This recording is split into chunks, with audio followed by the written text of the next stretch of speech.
Birželio 15. Aš įvykdysiu jums amžiną sandorą, nesulaužomus malonės pažadus Dovydui. Izaijo knyga 55 skyrius 3 eilutė.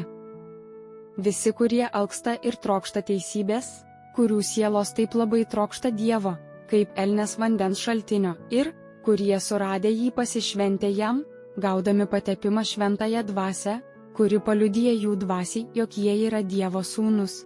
Tai yra tie, kurie kaip patepti sūnus, pastebi savyje tikrųjų sūnų bruožus - lojalumą, ištikimybę, uolumą, energiją, drąsą, išmintingumą ir kitus bruožus, tai jie sudaro klasę žmonių, su kuria Dievas sudarė amžiną sandorą, ir kuriai priklauso nesulaužomi malonės pažadai Dovydui.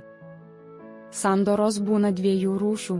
Pirma, tai besąlyginis pažadas, įpareigojantis vieną pusę kitos atžvilgiu. Antra, tai kontraktas sutartis įpareigojanti abi pusės viena kitos atžvilgiu.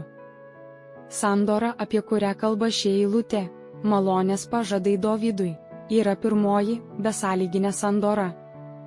Mylimas Dovydas reiškia Kristaus klasę, o nesulaužomi malonės pažadai Dovydui, tai pažadai priklausantys šiai klasiai. Šie pažadai yra nesulaužomi, tai yra tikri, kadangi yra garantuoti ir patvirtinti Dievo priesaiką, ir yra amžini, nes jų gėrių bus galima amžinai naudotis. Taigi, šie pažadai tai puikus paveldėjimas. Kokią didelę dalį nuo viešpaties turi šios klasės nariai? Klausimai: kokią reikšmę turėjo šie pažadai man šią savaitę? Kaip jais pasinaudojau? Kokie buvo to rezultatai?